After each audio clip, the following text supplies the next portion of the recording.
Hello students, in this video we will discuss some questions related with chapter 8, that is motion. So let's start. Give one example where displacement is 0 but distance traveled not 0. हम लोगों को बेटा कोई एक ऐसा example लिखना है जिसमें ये पता हो कि जो डिस्प्लेसमेंट है बेटा वो क्या रहे, 0 रहे, लेकिन जो डिस्टेंस ट्रेवल्ड है बेटा वो 0 ना हो. तो डिस्प्लेसमेंट जो होती है बेटा वो होता है शॉर्टेस्ट पाथ, किसके बीच में बेटा, ऑब्जेक्ट की इनिशियल और फाइनल पोजीशन. तो उसके बीच में जो शॉर्टेस्ट पाथ है वो होता है डिस्प्लेसमेंट. अगर बेटा ऑब्जेक्ट की इनिशियल और फाइनल सेम हो जाए तो इस सिचुएशन में जो डिस्प्लेसमेंट है वो क्या होगी, 0, बट जो डिस्टेंस ट्रेवल्ड है बेटा वो 0 नहीं होगा. तो हम लोग क्या लिख सकते हैं बेटा, जैसे ये एक स्ट्रेट रोड है, ऑब्जेक्ट मूव करना स्टार्ट करता है ए से, वो बी पे गया, लेकिन वो बी पे रुका नहीं बेटा, वो ए से बी पे जब जा रहा था तो बी पे पहुंचने के बाद वापस ए पे आ गया. तो उसकी इनिशियल भी ए थी और फाइनल भी ए है. तो इस सिचुएशन में जो डिस्प्लेसमेंट है वो क्या रहेगी, 0, लेकिन जो डिस्टेंस ट्रेवल्ड है बेटा वो 0 नहीं होगा. आवर नेक्स्ट क्वेश्चन बेटा, under what conditions distance and displacement are equal.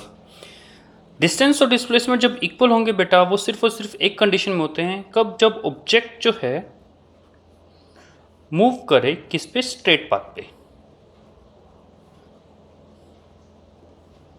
मतलब ऑब्जेक्ट सिर्फ स्ट्रेट चलता रहे, वापस ना मुड़े 1% भी.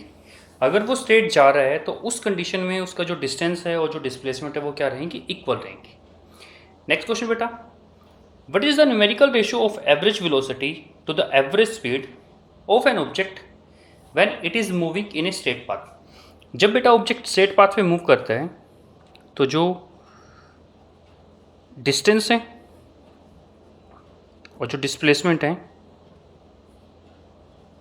वो क्या होते हैं, इक्वल होते हैं. अभी डिस्कस किया था सेकंड क्वेश्चन में. जब डिस्टेंस और डिस्प्लेसमेंट इक्वल होंगे तो स्पीड और जो वेलोसिटी है बेटा वो भी क्या रहेंगी, इक्वल. तो उनका जो न्यूमेरिकल रेशियो है वो कितना रहेगा, 1:1. 1:1 इसीलिए रहा क्योंकि डिस्टेंस डिस्प्लेसमेंट इक्वल है, तो इक्वल होंगे तो रेशियो रहेगा 1:1. नेक्स्ट क्वेश्चन बेटा, an object starts with initial velocity u and attains a final velocity v. If the velocity is changing at a uniform rate, what is the formula for calculating average velocity in this situation? बेटा एक object है जो move कर रहा है initial velocity u से और उसने एक फाइनल वेलोसिटी v जो है वो अटेन की. v जब उस मूव कर रहा था इनिशियल से फाइनल तक, उसकी जो वेलोसिटी है वो एक यूनिफॉर्म रेट से चेंज हो रही है. तो इस सिचुएशन में जो एवरेज वेलोसिटी है उसका जो फॉर्मूला बनता है वो बनता है initial velocity plus final velocity divide by 2. तो एवरेज वेलोसिटी का फॉर्मूला क्या आ जाएगा यहाँ से, initial velocity plus final velocity divide by 2. Next question बेटा, a physical quantity measured is -20 metre per second, -20 metre per second. अब हम लोगों को बताना है बेटा कि ये स्पीड है या फिर वेलोसिटी. अगर हम लोग बात करें बेटा ऐसा यूनिट की, ऐसा unit that is metre per second, तो इसके अकॉर्डिंग ये दोनों हो सकती है, स्पीड भी हो सकती है और वेलोसिटी भी, क्योंकि ऐसा यूनिट दोनों की सेम है. लेकिन अगर हम लोग बात करें बेटा 20 के आगे माइनस लगा हुआ है, तो इस नेगेटिव को देखते हुए बेटा ये क्या होगी, वेलोसिटी होगी, क्योंकि जो स्पीड है बेटा वो क्या रहती है, ऑलवेज पॉजिटिव, और जो वेलोसिटी है बेटा वो कैन बी पॉजिटिव और नेगेटिव. पॉजिटिव भी हो सकती है और नेगेटिव हो सकती है. तो ये जो वैल्यू है -20, ये क्या होगी, वेलोसिटी. नेक्स्ट क्वेश्चन बेटा, a motorcycle drives from A to B with a uniform speed of 30 km per hour and returns back with the speed of 20 km per hour. Find average speed. जो average speed है उसका formula होता है बेटा total distance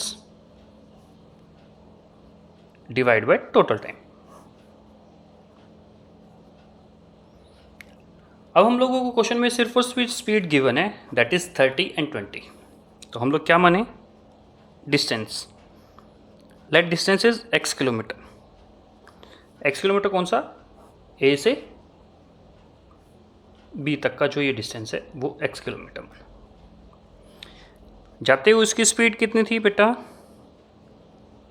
30 kilometre per our, और जब वापस आया तो स्पीड कितनी हुई 20। तो हम लोग ये एज्यूम करते हैं जाने में उसको टाइम लगा t1, तो टाइम क्या हो जाता है, फॉर्मूला डिस्टेंस अपॉन स्पीड। तो यहाँ से टाइम की वैल्यू कितनी आ जाएगी, x/30 r।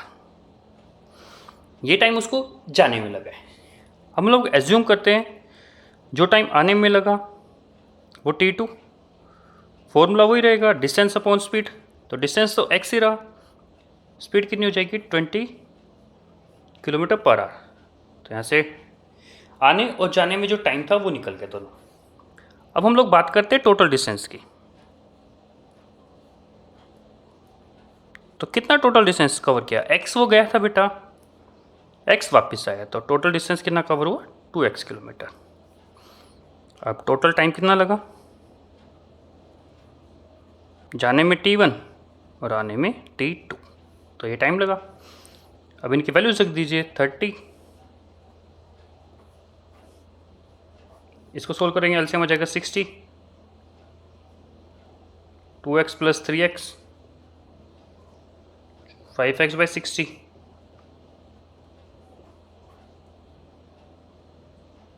तो टोटल टाइम कितना आ जाएगा x/12r। अब फॉर्मूला जो था एवरेज स्पीड का वो यूज़ कर लिए, x total distance x + x लिखेंगे तो डायरेक्ट 2x लिख सकते हैं, और टोटल टाइम x/12, तो कितना हो जाएगा 2x / x × 12, x से x कैंसिल हो जाएगा, 2 × 12 करेंगे तो कितना आंसर आ जाएगा हमारा 24 किलोमीटर पर।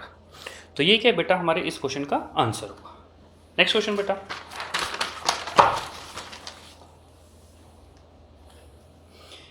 A person travels on a semicircular track of radius 49 meter during morning walk.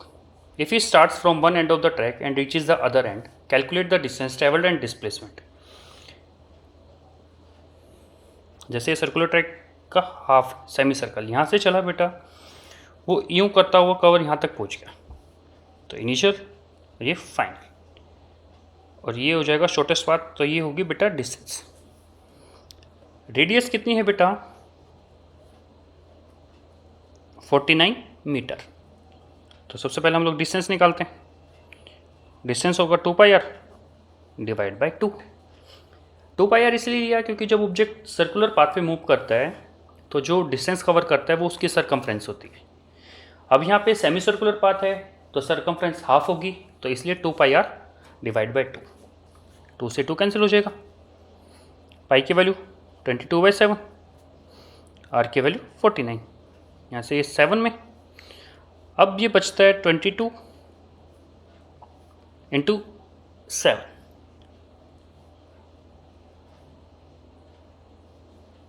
इसको ऐसे मल्टीप्लाई करेंगे 4, 1 रह जाएगा, 14 और 1 15, तो यह आ जाएगा 154 मीटर। अब हम लोग बात करते हैं डिस्प्लेसमेंट की।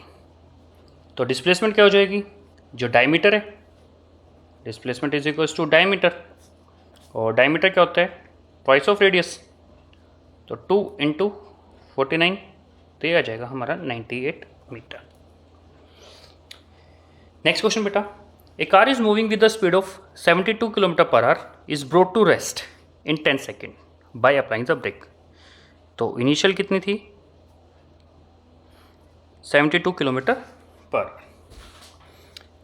फाइनल कितनी होगी 0, क्योंकि ये रेस्ट पे है।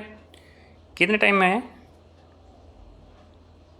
10 सेकेंड, तो 72 को हम लोग कन्वर्ट करते हैं मीटर पर सेकेंड में, 5/80, ये 4 हो जाएगा, 4 को 5 से मल्टीप्लाई करेंगे तो आ जाएगा 20 मीटर पर सेकेंड। अब रिटार्डेशन निकालनी है, रिटार्डेशन मतलब एक्सेलेरेशन, फॉर्मूला वही रहेगा v - u/t, 0 - 20/10,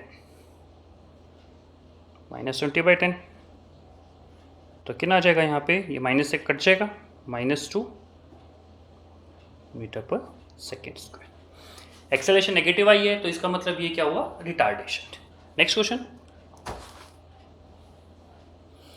draw the velocity time graph for uniform motion, uniform acceleration and non uniform acceleration. जैसे वेलोसिटी टाइम ग्राफ है,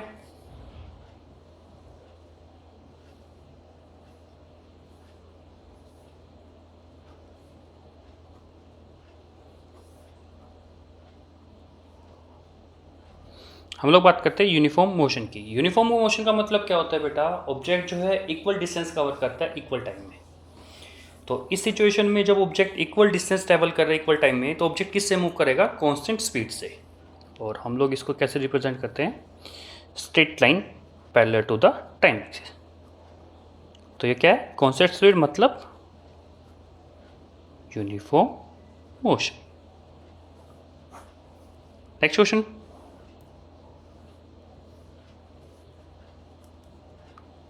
वेलोसिटी टाइम, यूनिफॉर्म एक्सेलरेशन क्या आएगी, स्ट्रेट लाइन। मतलब जहाँ पे जो वेलोसिटी है वो इक्वल अमाउंट से इंक्रीज करे या डिक्रीज करे, उसको हम लोग बोलते हैं uniform acceleration.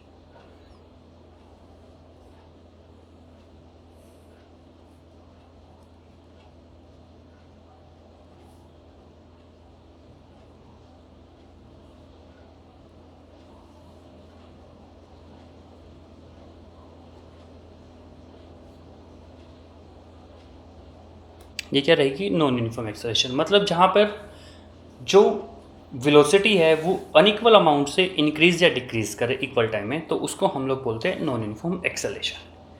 Next question, the area under the velocity time graph represent which physical quantity. मतलब हम लोगों को वेलोसिटी टाइम ग्राफ के एरिया से क्या क्वांटिटी मिलती है, that is distance travel. Students, अगर इन क्वेश्चन से रिलेटेड कोई डाउट है तो आप कमेंट बॉक्स में लिख सकते हैं। Thank you so much.